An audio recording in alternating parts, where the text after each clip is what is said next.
What if I told you that the most extraordinary discoveries aren't found in vaults, museums, or billion-dollar towers, but in the places everyone else gave up on?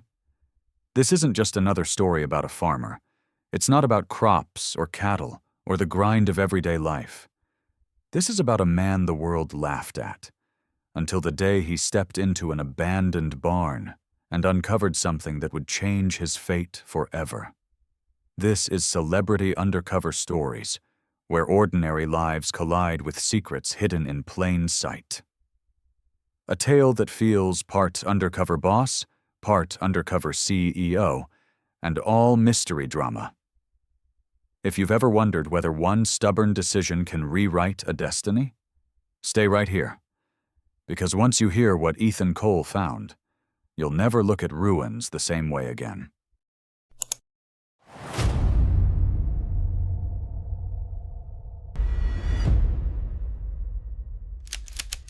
The story begins not with triumph, but with laughter.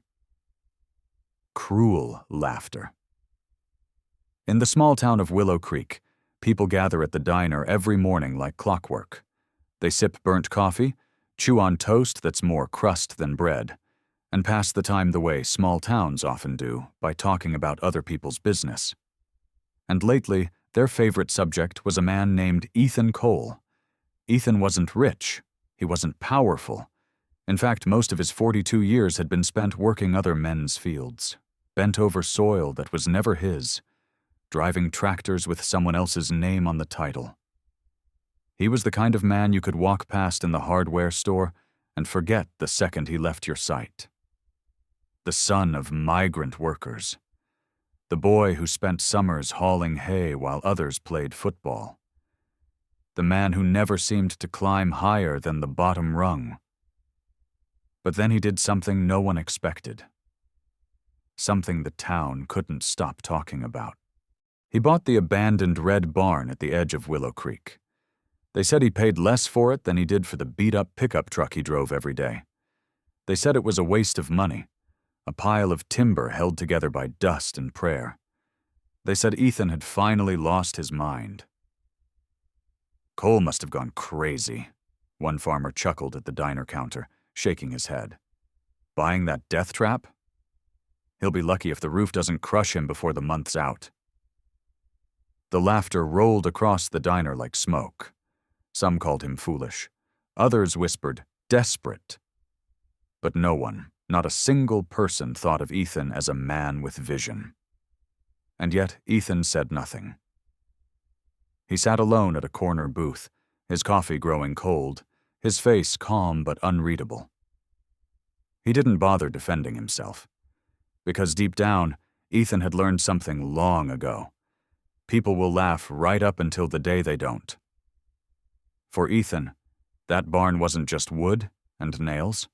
It wasn't just a broken roof and sagging doors. It was something far heavier, something that had lived inside his chest since he was a boy. You see, Ethan had grown up with nothing permanent.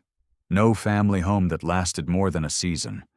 No field where he wasn't told, at the end of harvest, to pack up and leave. His father died young, worn down by years of labor. His mother worked herself ragged in strangers' kitchens. And Ethan grew up carrying a silent dream. One day, somehow, to own a piece of land that was his. It didn't need to be beautiful. It didn't need to be fertile. It didn't need to impress anyone. It only needed to belong to him. A place where no landlord could raise the rent. No boss could cut his hours. No one could say, "Get out, your time here is done."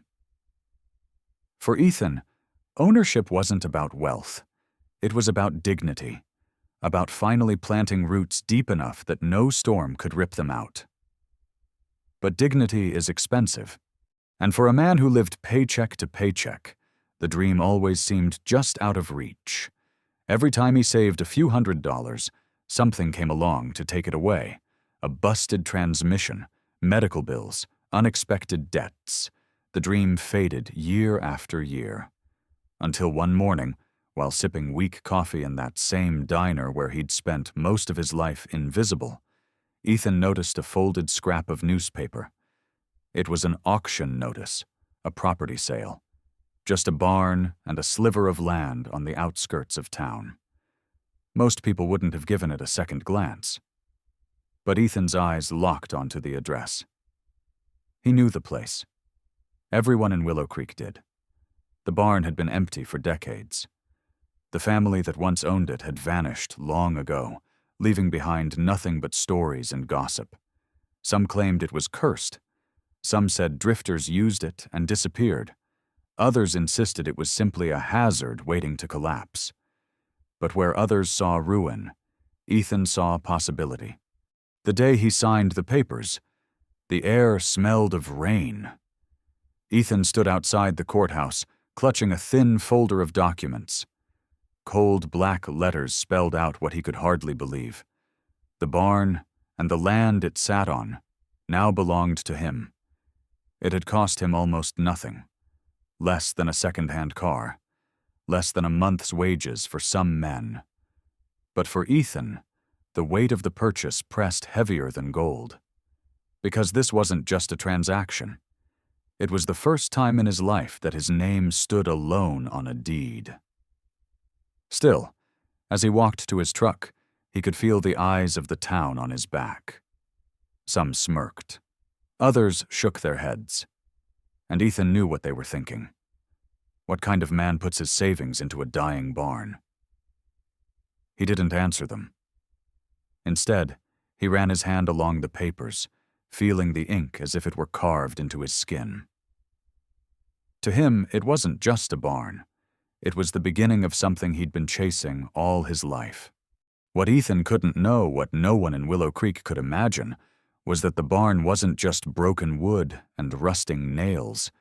It was a doorway, a threshold into secrets that had been sealed away for generations.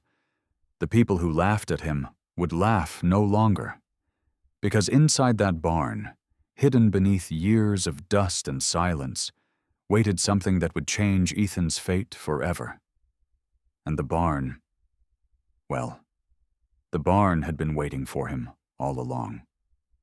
The first time Ethan Cole drove out to see the barn, the morning sky was gray and heavy with clouds. His old pickup rattled down the narrow dirt road, bouncing over potholes, its engine coughing with every mile. The windshield wipers squeaked as they brushed aside a light drizzle, and Ethan's grip on the steering wheel tightened. He told himself he was ready, that he knew what waited at the end of the road. But when he finally pulled into the overgrown lot, his breath caught in his throat. The barn rose before him like a wounded giant, broken but still standing. Its roof sagged in jagged angles as though the storms of decades had bent its spine. Wooden boards, once painted red, had faded to a dull, splintering gray. The doors hung loose on rusted hinges, barely clinging to the frame. Vines crawled up the sides like veins of green fire, weaving themselves into cracks and holes. Grass, thick and wild, reached up to his waist, hiding old fence posts that leaned at dangerous angles.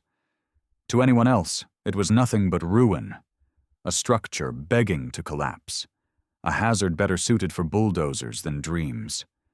But Ethan didn't see only ruin. He saw possibility. He stepped out of the truck, boots sinking into soft earth, the smell of wet soil and old wood pressing around him. For a long moment, he stood still, letting the scene wash over him. The barn loomed against the horizon, dark against the muted sky. To most, it looked like a relic waiting to fall. But in Ethan's mind, it was the fragile shell of something still alive. He remembered his father's voice, a memory so faint it felt more like an echo than a sound. His father had once told him, on one of those rare nights when exhaustion hadn't drowned his spirit, "Land isn't just soil, Ethan. Land is a promise, a place to leave something behind when we're gone." That memory pressed into Ethan's chest as he walked toward the barn. The grass brushed against his legs, damp with dew.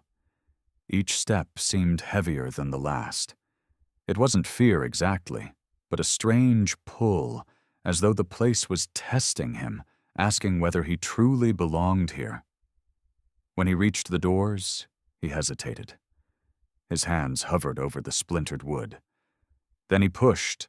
The hinges screamed, a sharp metallic protest that echoed through the valley. The door shifted just enough to reveal the cavernous dark inside. Ethan froze. The air that drifted out was thick, heavy with dust, and the faint sweetness of rot. It smelled of hay long since decayed, of tools left to rust, of time itself pressing down. He raised a flashlight, its thin beam trembling across the vast interior. Broken ladders leaned in the shadows. A rusted plow rested in a corner, half buried in debris. The skeleton of an old cart sagged in defeat. Sunlight stabbed through cracks in the roof, thin shafts of gold illuminating clouds of dust that hung in the air like tiny ghosts. The floor creaked beneath his boots as he stepped inside. Each groan of the wood sounded like a warning. Still he moved deeper, brushing cobwebs from the beams, running his fingers along walls scarred by time. And yet, with each step, Ethan felt something stirring inside him. Not dread, not regret, but a strange energy, as if the barn itself were alive, holding its breath, waiting for him. Outside, the drizzle thickened into rain, pattering softly on the roof. Inside, the silence pressed heavier. Ethan paused, listening. He could hear his own heartbeat, steady but strong. He could hear the faint hum of crickets outside. But deeper still, he thought he heard something else. A whisper, low and unsteady, slipping through the wood. He shook his head, telling himself it was only wind slipping through the cracks. But the feeling lingered. This wasn't an empty place. It was a place filled with memory, a place that had been waiting for someone stubborn enough or desperate enough to claim it. As Ethan explored, he noticed details that unsettled him. In some corners, boards seemed deliberately piled, as if to cover something. Heavy locks dangled from chains on doors that opened onto nothing more than small storage spaces. Grooves in the floor ran deep, as though something heavy had been dragged across again and again. The barn was not merely abandoned. It had been used, with purpose, with secrecy. For the first time that day, doubt crept in. Standing there, surrounded by decay and whispers, Ethan wondered if the town was right.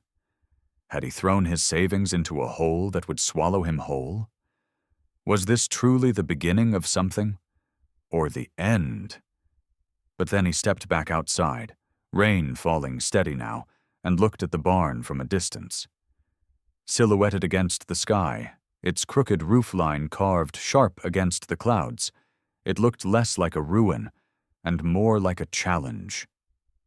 His father's words rang in his ears again. "Land is a promise!" Ethan squared his shoulders. He didn't care if the town laughed. He didn't care if the roof caved tomorrow. This barn was his. And for the first time in his life, he wasn't just passing through. He belonged. Still, beneath his determination, unease coiled tight. Something about the way the floor had groaned. Something about those concealed corners. Something about the whispers that seemed to shift when he moved. The barn was broken, but it was his. And though Ethan didn't know it yet, the barn had not only given him land, it had given him its secrets. The next morning, Ethan Cole returned to the barn before the sun had fully risen. Mist clung low to the fields, and the early light painted the horizon in pale streaks of pink and silver. His truck bed was loaded with what little he owned that could pass as tools. A borrowed scythe, a rusted push mower, a pair of dull clippers, and an old wheelbarrow that squeaked with every turn. To anyone else, the land around the barn looked hopeless. Waist-high grass rippled in the morning breeze like waves, Weeds knotted themselves into thick ropes, and thorn bushes spread across the soil like a cruel defense. But Ethan didn't see hopelessness. He saw a battlefield, one he intended to win, one blade at a time. He pulled on his gloves, tightened the laces of his worn boots, and began. The first swing of the scythe cut through the thick grass with a heavy hiss. The second swing sliced lower, cleaner. Soon Ethan settled into a rhythm, his shoulders burning, his arms trembling with each arc. The grass fell in swaths, piling in damp heaps that clung to his boots. Sweat gathered quickly, dripping down his back despite the morning chill.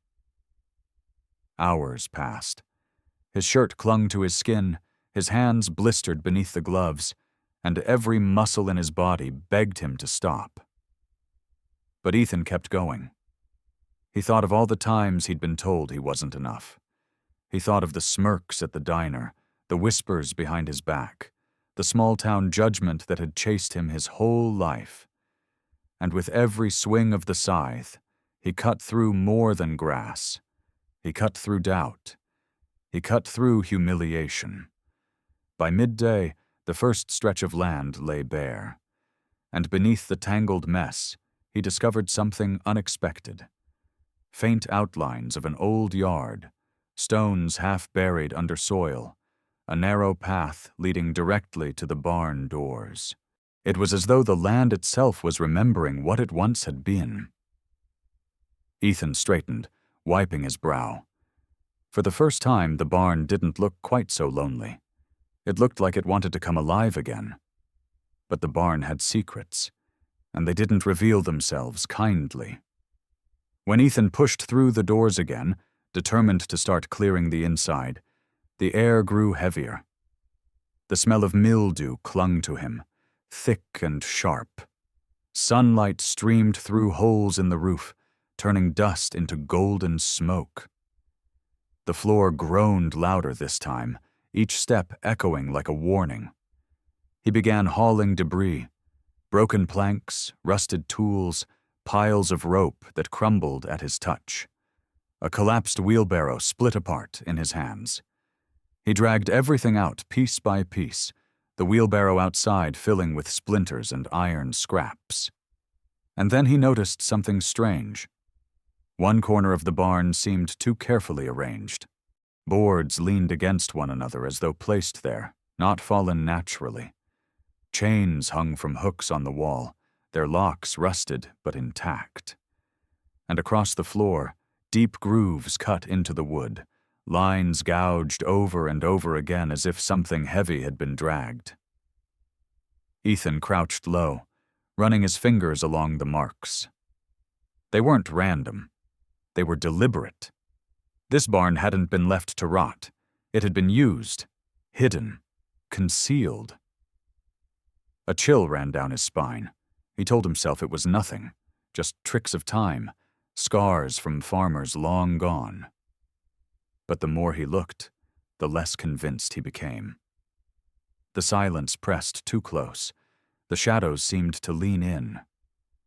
By late afternoon, exhaustion weighed on him. He stepped outside, dropping onto the back of his truck with a groan. The sun dipped lower, casting the barn in long, sharp shadows. Ethan stared at the crooked roofline, and for the first time that day, doubt slipped in. What if they were right? What if he had wasted everything on a ruin? His shoulders sagged, and he buried his face in his hands. He thought of his father, of the word promise, and wondered if maybe some promises weren't meant to be kept. But then the breeze shifted, carrying with it a faint sound. Not quite wind, not quite insects. Something softer, something like a whisper curling through the tall grass. Ethan lifted his head, scanning the field. Nothing, only silence. Still the feeling lingered. The barn was watching him, waiting. That night, Ethan sat at his small kitchen table, his body aching, his hands raw. He should have felt proud. He had cleared land no one else would touch, dragged out junk that had sat forgotten for decades. But instead of satisfaction, unease gnawed at him. He couldn't shake the image of the grooves in the floor. He couldn't stop hearing the faint creak of chains in the dark. He told himself it was just his imagination, the tricks of a tired mind. Yet deep down, he knew better. The barn wasn't just wood and nails. It was hiding something. And though Ethan tried to convince himself he would ignore it, that he would focus only on rebuilding what he could see above ground, a restless certainty grew inside him. The land might now belong to him on paper. But the barn? The barn belonged to its secrets, and Ethan had only just begun to uncover them. The fourth morning, Ethan Cole arrived at the barn before dawn, carrying a thermos of coffee and a stubborn determination that clung to him like armor. He had promised himself he would focus on simple work patching holes in the roof, reinforcing sagging beams, clearing the last of the debris. Nothing more. Nothing strange. But promises have a way of bending when shadows whisper. By the time the sun had climbed above the horizon, Ethan found himself once again drawn to the far corner of the barn, the one that never felt quite right. He had cleared most of the floor, but that corner remained cluttered with warped planks, rotted hay, and dust so thick it looked like ash. The air there seemed heavier, cooler, as though the barn itself exhaled differently in that space. He tried to resist, but his boots carried him forward anyway. Kneeling, Ethan tugged at the piled boards. They didn't shift easily. It was as if they had been stacked deliberately, one after the other, like a barricade. He pried one free, then another, until the mound slowly shrank. Beneath the last layer, he saw something that made his pulse quicken. Wood that didn't match the rest of the barn floor. These boards were denser, darker, stained by years of moisture. And unlike the uneven planks around them, these had been cut to fit perfectly, edges tight, no gaps. He ran his fingertips along the seam and felt it. A faint line, a division. It wasn't part of the floor at all. It was a cover. Ethan sat back on his heels, heart hammering. For a long moment, he simply stared. He knew exactly what it was, though his mind fought to deny it. A trap door. The discovery should have filled him with triumph. Instead, it unsettled him. A place like this wasn't meant to hold secrets. It was supposed to be for hay, for tools, for the simple work of a farm, not for hidden doors sealed away under planks no one had touched in decades. He swallowed hard, the taste of dust and damp wood thick on his tongue. What lay below? Forgotten tools, supplies, or something far darker? Instinct told him not to open it, not yet.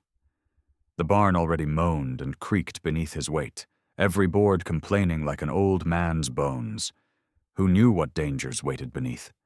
Weak steps, rotten ladders, air so stale it might choke him. Still, curiosity sank its claws deep. That night, Ethan lay in bed, unable to sleep. The ceiling above him groaned with the wind, and each sound turned into footsteps in his imagination, footsteps echoing beneath the barn floor. Every time he closed his eyes, he saw the seam in the wood, the rusted boards pressed tight, the faint outline of something waiting below. His dreams twisted into visions, voices calling from the earth, chains rattling in the dark, eyes watching from cracks in the floor. He woke drenched in sweat, heart racing, his chest tight, as if the barn itself had followed him home. By the third restless night, Ethan understood something simple and undeniable. He would never know peace until he forced that door open. So he prepared. The next morning, he walked into the hardware store in town. The bell above the door jingled as he stepped inside, drawing a few curious glances. He avoided eye contact with the clerk, grabbed a heavier crowbar, a length of rope, and a lantern with a fresh battery. The clerk raised an eyebrow, almost asking what he needed them for, but Ethan kept his head low, paid in cash, and left without a word. Back at home, he placed the items neatly by his door, each one humming with weight.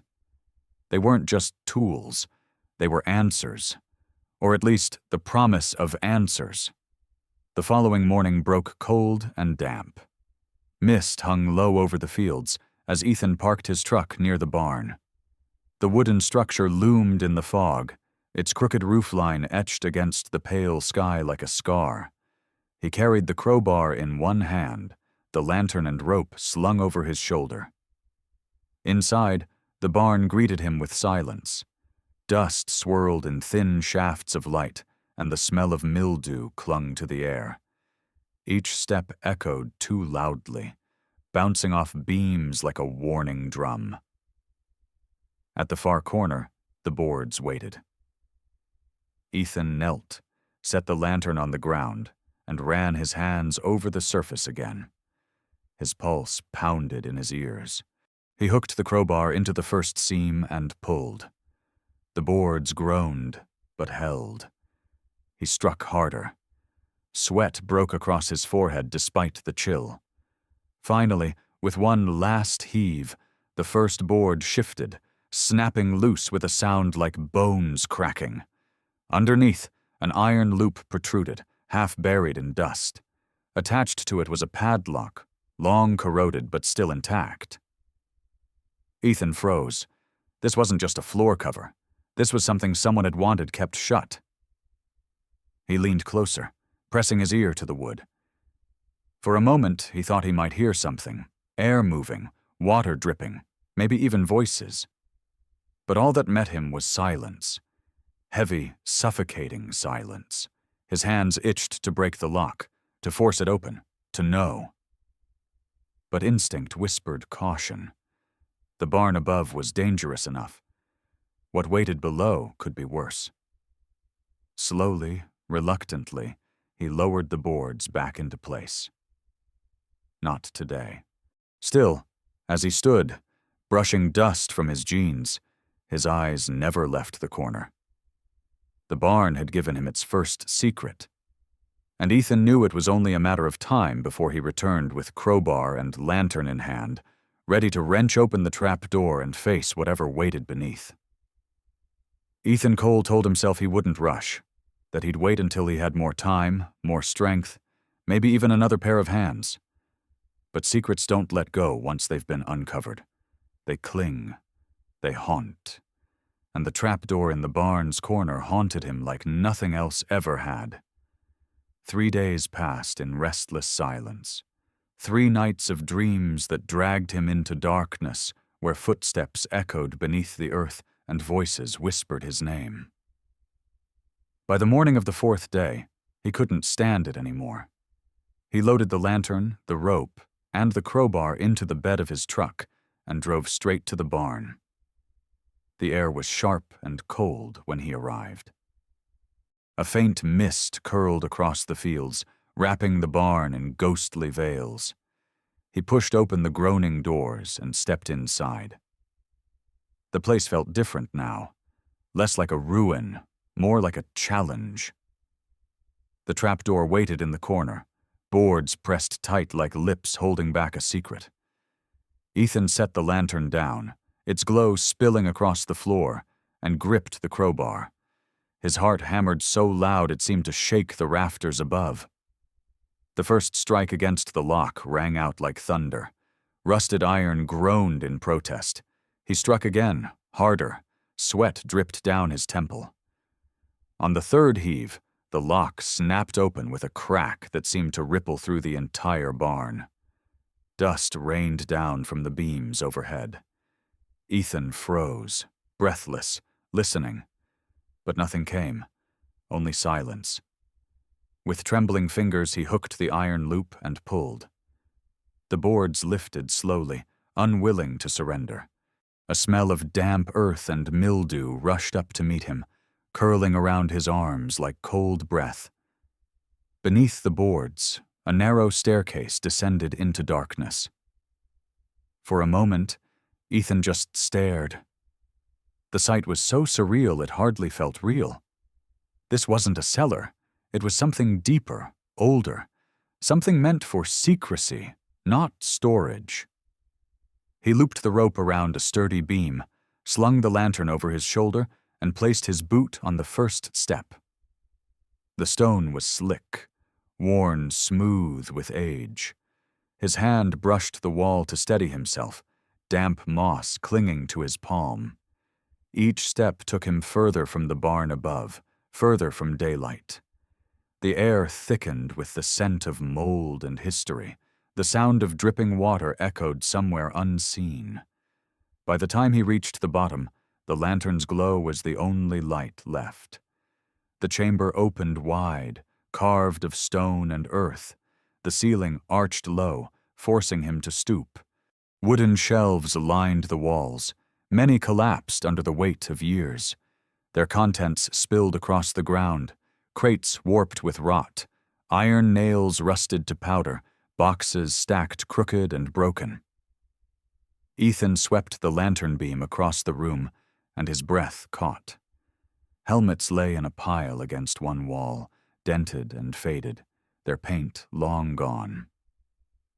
Nearby, fragments of rifles rested in a heap wood, decayed, but the cold gleam of steel still recognizable. A chill rippled through him as he touched one, imagining the soldiers who had once carried them, the hands that had fired them. These weren't farming tools.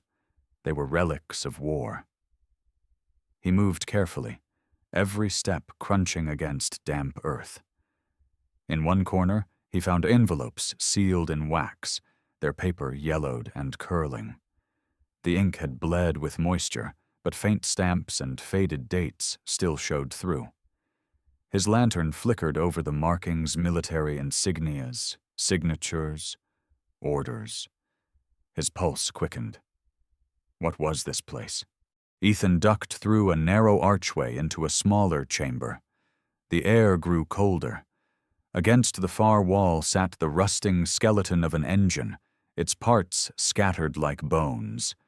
Next to it lay wheels, chains, and fragments of leather saddles.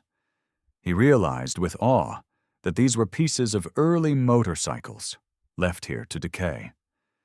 Bundles of wires lay neatly coiled. Jars of bolts were sorted by size. Tools rested in rotting boxes, each carefully arranged, as though someone had intended to return and finish a project. It wasn't random. It was obsession. And then, in the farthest corner, Ethan found a chest swollen shut from damp. He pried it open with effort, wood splintering under the crowbar. Inside lay a leather-bound book, its cover cracked, its pages curled with mold. He lifted it gently, brushing away the decay, and saw a name scrawled across the first page. Henry Whitaker. Ethan's chest tightened. He had heard that name before, whispered in half-forgotten stories at the diner. Whitaker had been a wealthy industrialist, a man who disappeared from town decades ago, leaving behind only rumors. Some said he had gone bankrupt. Others claimed he vanished after a scandal. No one knew for sure, until now. Because here, in Ethan's hands, was Whitaker's diary. He sat on the damp ground, lantern light trembling over the pages, and began to read. The entries spoke of acquisitions, trades made in secret, collections gathered from distant places, engines purchased in bulk, motorcycles hidden away, supplies hoarded while dealerships collapsed.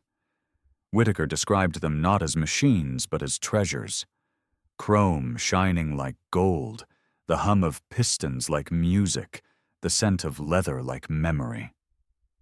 But there was something darker in his words, too.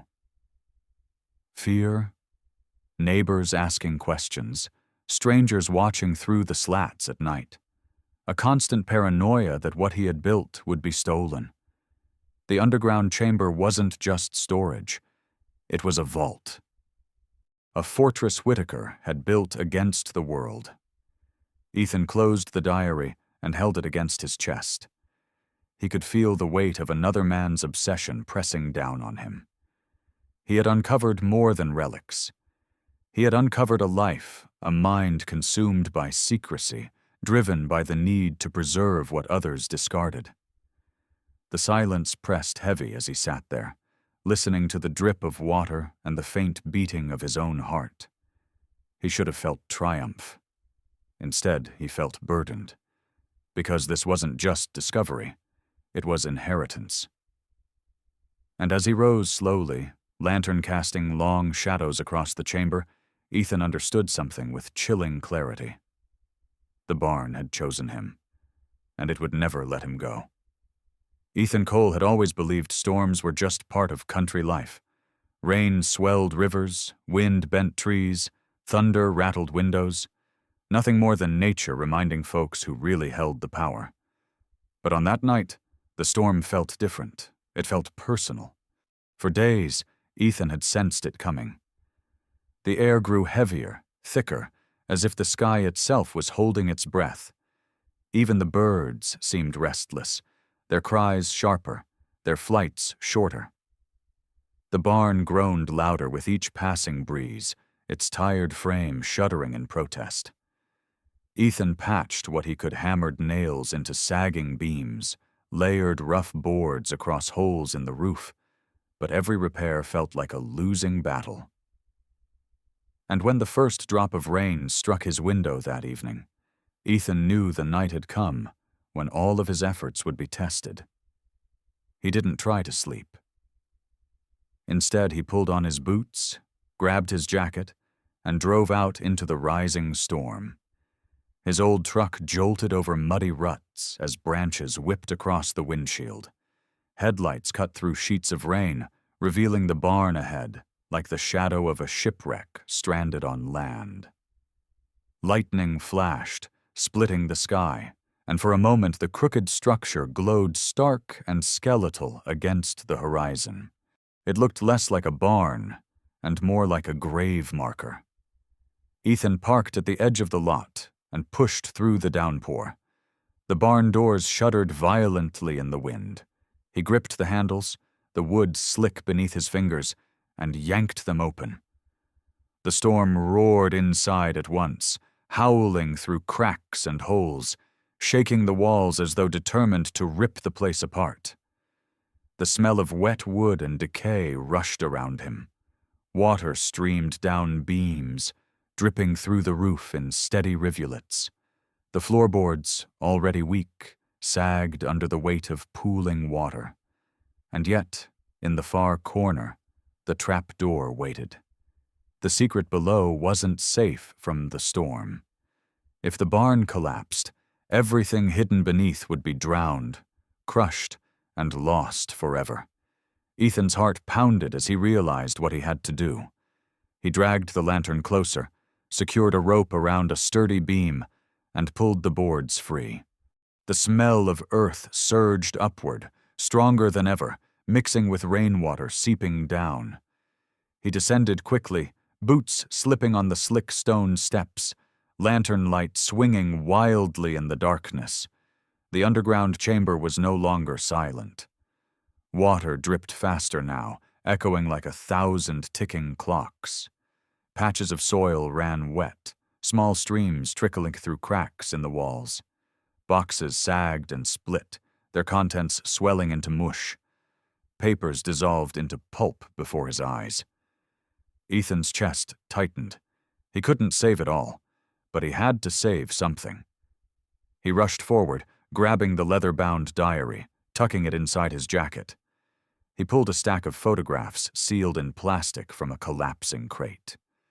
His hands shook as he pried a small chest of tools free from the mud.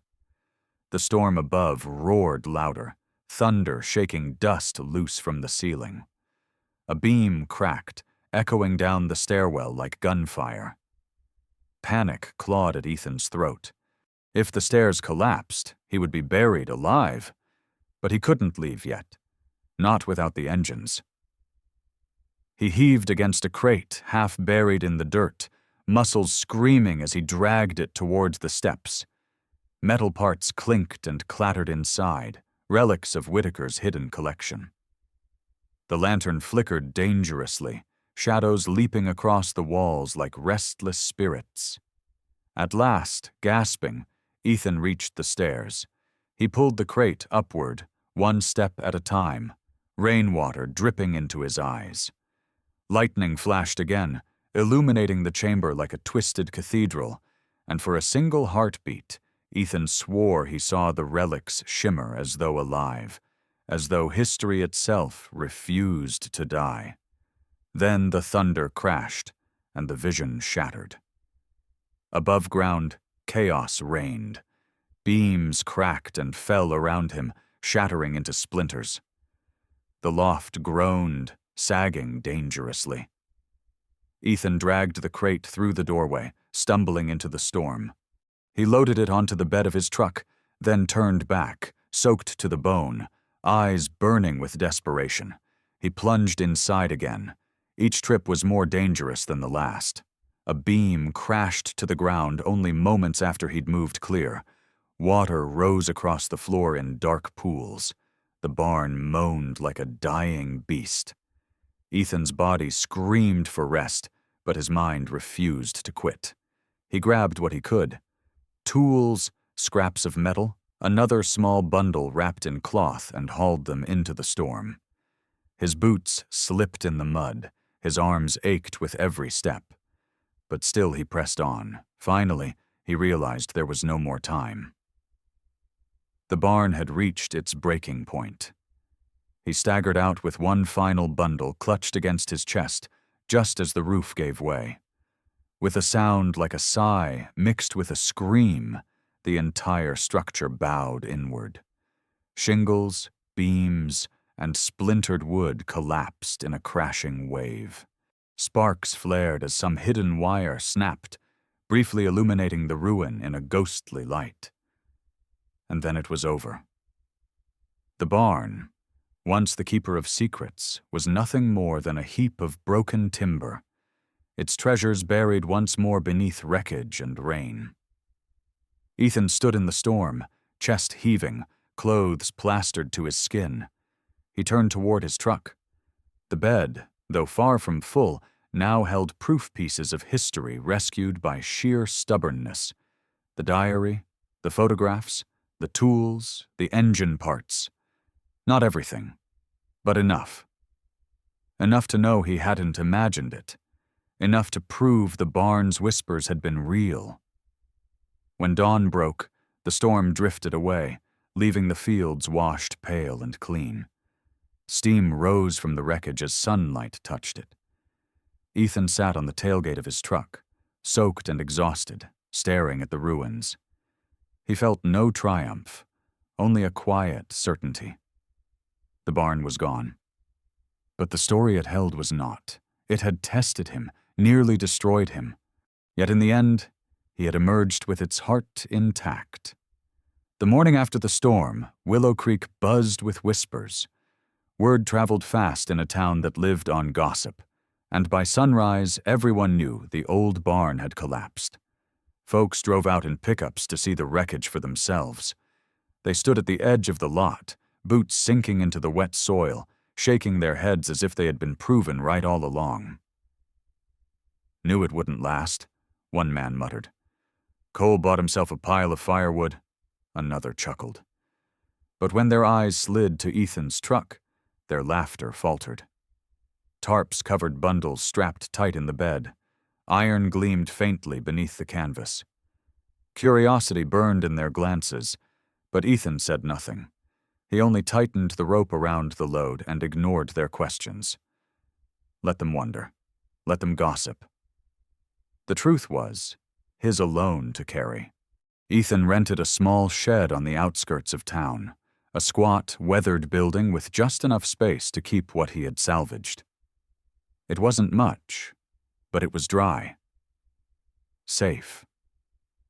Piece by piece, he unloaded his treasures. The leather-bound diary, the sealed photographs, the chest of tools that still bore their polish. crates of engine parts and scattered relics of machines once hidden away in Whitaker's underground vault. Inside that shed, Ethan worked slowly, almost reverently. He laid out the diary on a wooden table, covering it carefully with cloth to protect its fragile pages. He polished metal fragments until they caught the light. He arranged bolts and wires into jars, restoring some sense of order to the chaos. Every item felt like a voice speaking from another time, and together they formed a chorus that demanded to be heard. At first, Ethan told himself it was enough to simply preserve them, to keep them safe from rain, from rot, from the prying eyes of the town. But as the days stretched on, another thought began to take root. What if these things weren't meant to stay hidden? Each evening, after long hours in the shed, Ethan sat with Whitaker's diary. The entries painted a picture of obsession. Yes, but also of vision. Whitaker hadn't just hoarded machines. He had believed in them. He had seen in their engines a kind of beauty, a promise of progress. He had feared the world would scatter them, and so he tried to keep them safe underground. Ethan understood that fear. He had spent his life clinging to the scraps he could keep, terrified of losing everything again. But the storm had taught him a hard truth. Nothing lasts if you lock it away. To preserve something, you have to let it breathe. The barn had been a tomb. Now Ethan wanted to make of its remains a memorial. Slowly, an idea took shape. He began sketching plans in a notebook of his own. Not the scattered ramblings of Whitaker, but a vision. He would rebuild not the barn, but a place where the relics could be displayed, restored, and honored. A workshop, a museum, a space where others could see the history that had been hidden in darkness. It wouldn't happen overnight. Ethan had no money, no investors, no allies. But he had something stronger: stubbornness, patience, and the kind of grit that had carried him this far. And he had a story. Word spread quickly, as it always does. At first, the townsfolk laughed at his talk of restoration, but curiosity gnawed at them. They stopped by the shed, pretending to visit, pretending to offer help. They asked questions in casual tones, but their eyes betrayed them. They wanted to know what Ethan had pulled from the wreckage. He showed them little, just enough to spark wonder. A polished piece of an engine, a faded photograph, a helmet dented with history. And slowly, the laughter quieted. Whispers turned to nods. For the first time, people didn't see Ethan as a fool. They saw him as a man with something no one else had. Sometimes at night, Ethan stood on the empty lot where the barn had once stood. Weeds already pushed up through broken beams, the earth reclaiming what had fallen. But in his mind, he didn't see ruin. He saw the future, a rebuilt space, a memorial shaped from fragments of the past. The diary lay heavy in his hands, but no longer like a burden. It was a guide, a reminder that legacies aren't just what we hide, they're what we choose to share. Ethan looked at the stars stretching across the sky and felt something he hadn't felt in years: peace. The barn had tested him, nearly destroyed him, but it had also remade him. In the end, Ethan realized the barn was never truly his. It had belonged to its secrets, to Whitaker's obsession, to the ghosts of history waiting to be found. But what remained? The pieces he saved, the story he carried, that was his legacy now. And while the people of Willow Creek might always remember the man who bought a ruin, they would remember something else too. They would remember the man who turned laughter into legacy. Sometimes life tests us with storms. Sometimes it hands us ruins. But every so often, it offers us a choice: walk away or dig deeper. Ethan Cole chose to dig. And in doing so, he didn't just uncover the secrets of a forgotten man, he uncovered himself. The people who laughed at him will never laugh the same way again. And maybe, just maybe, that's the message waiting for all of us. That the places the world calls worthless may hold the treasures that change everything. So if this story made you feel something, hope, anger, joy, or even a shiver down your spine, don't keep it to yourself. Share it, pass it on. Because legacies don't survive in silence, they live when we choose to carry them forward. And remember, every story you hear here on Celebrity Undercover Stories isn't just entertainment. It's a mirror, a reminder that behind every abandoned place, every overlooked soul, might be the next tale that shakes the world.